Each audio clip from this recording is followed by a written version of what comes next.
Приветствую! Сегодня мы погрузимся в историю одной из самых великих империй античности– Македонской. Это рассказ о юности и первых победах Александра Македонского, о том, как маленькое горное царство превратилось в силу, способную бросить вызов Персии. Устраивайтесь поудобнее и давайте перенесемся в IV век до нашей эры. Когда мы говорим о великих цивилизациях античности, на ум приходят Афины, Спарта, Персия или Рим. Но редко кто задумывается, что настоящая сила, которая изменила карту древнего мира, возникла не в блеске мрамора или среди шумных агор, а в суровых горах Македонии. В IV веке до нашей эры Македония считалась отсталой окраиной греческого мира.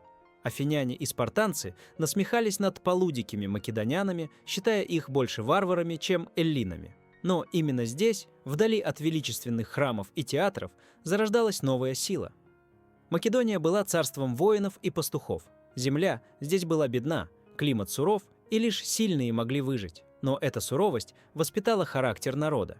И именно здесь появился человек, который изменил судьбу всей Эллады – царь Филипп II.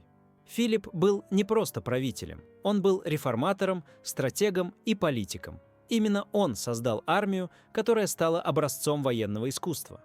В его руках появилась новая фаланга – строй пехоты с длиннейшими копьями-сарissами. Они достигали длины 6 метров и превращали отряд воинов в неприступную стену. Но сила Македонии заключалась не только в оружии. Филипп понял, что для победы над эллинами нужна не только грубая сила, но и дипломатия. Он сумел стравить греческие города между собой, одних подкупив, других запугав, а третьих покорив силой. И в итоге, впервые за столетия, Греция оказалась объединена. Объединена не ради Афин или Спарты, а ради Македонии. У Филиппа был сын Александр. Родился он в 356 году до нашей эры в Пелле, столице Македонии.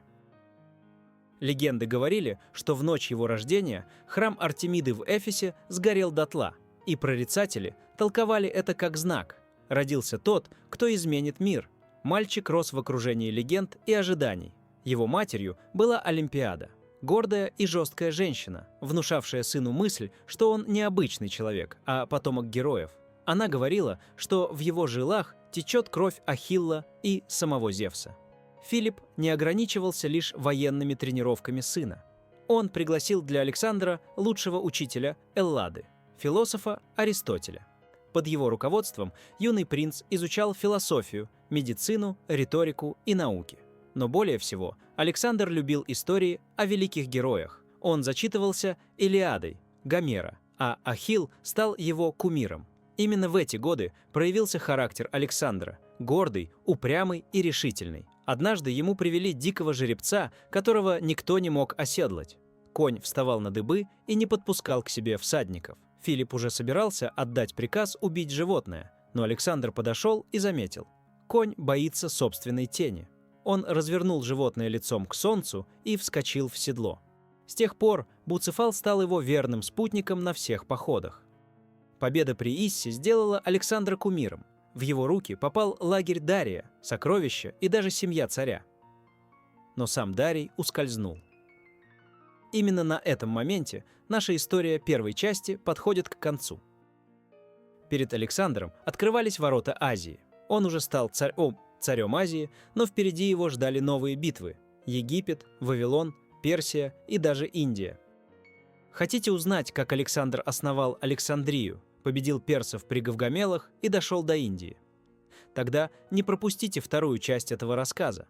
Подписывайтесь на канал, ставьте лайк и напишите в комментариях. Считаете ли вы Александра гением или безумцем?